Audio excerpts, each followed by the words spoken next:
grocery day. Wala akong choice kundi mag-grocery kasi yung mga stocks ko naman bakit hindi umabot ng sahod ko. Ayan, so today kailangan ko muna ng conditioner. Alam nyo ba, simula nung dumating ako ng Taiwan, yung Lux na conditioner na yan yung una kong nagamit until now. 1 taon na ako dito sa Taiwan, yan pa rin, hindi ako nagpapalit. Sobrang ganda naman kasi sa buhok. Tapos sunod, yung favorite soap ko, ayan, Japan made yan.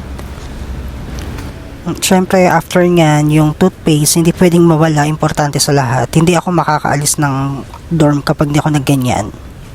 And then next one is alcohol. Guys, sobrang mura lang ng alcohol nito. It's like 70 NT lang, ganun nakalaki. So ayun, tapos na ako mamili. So dito, naghihintay ako ng bus. Papunta naman ako ng Watsons.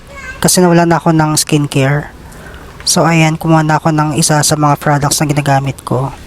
Wala talagang choice kundi bumili dahil naubusan ako. Nagsabay-sabay talaga silang maubos. So nandito na ako sa may playground. Nagtumabay lang ako saglit dito kasi ang ganda ng view, maganda yung panahon, malamig. Tapos dito rin ako nagre-record kasi. So yun lang, bye-bye.